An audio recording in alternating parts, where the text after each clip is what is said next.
So let's go back to last summer. Why was this bear and her cubs relocated?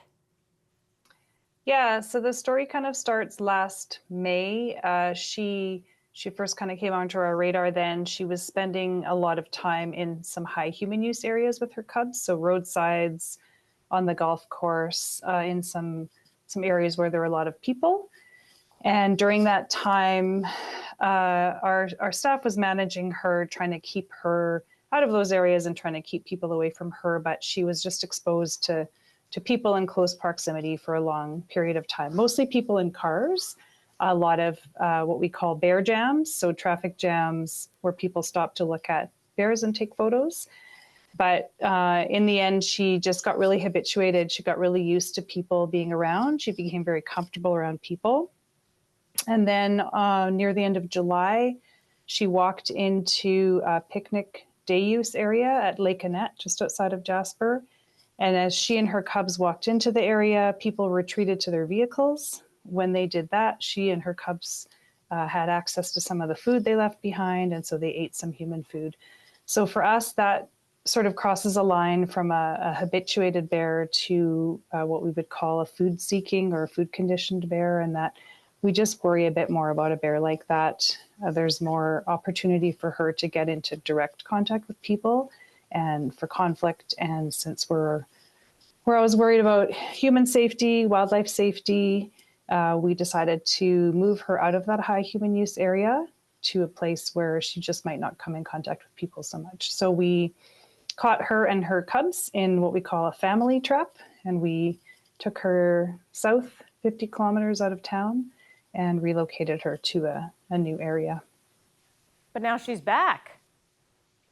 She's back, yes. So she's fooled us a number of times. When we relocated her south, we were worried she would come straight back north into town, and instead she went south instead of north, spent some time around the ice fields area in the south part of the park, ended up over at Moline Lake and denned there for the winter.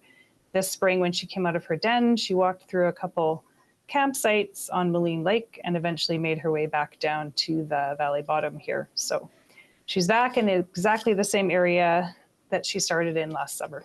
Yeah. So what are you doing now to kind of mitigate her interaction with people? So we have, last summer when we captured her, we put a GPS collar on her. So that allows us to track her really closely. So we can actually look it up on a website, on a map, and we can see where she is. We get locations every 4 hours. If that technology isn't working, which, as we all know, sometimes happens, the collar also emits a radio signal, so we can track her through that. So our staff are just monitoring her constantly and trying to keep her out of those high human use areas. And then we also have a partial closure of a road right now that leads from one of our trailheads to another, to a lake, to Lac Beauvert, just outside of town. And we're keeping that closed to vehicles right now just to try to decrease her further habituation and keep more people out of that area. Is there a chance that she's going to leave on her own, or is this kind of the way you have to manage this situation? Well, that's a really good question. We're hoping she'll leave on her own. So normally at this time of year, bears stop using the valley bottom and they go up higher. So in the spring, the vegetation in the valley bottom greens up a lot faster than up high, and it can be a lot more lush in the areas that she's using.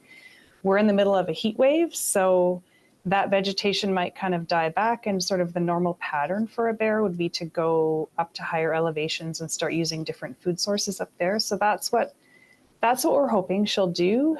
If she doesn't, then we'll have to just continue managing her in this high human use landscape. And just quickly, what can visitors do? Obviously, Parks is doing everything they can, you can, in order to kind of prevent that. But what about visitors? Yeah, anytime people are wanting to view wildlife, there's a lot of things they can do to help keep themselves and the wildlife safe. So we ask people, unless they're completely enclosed in a vehicle, to stay at least 100 meters away from bears. And this just keeps those bears from getting so used to having people around.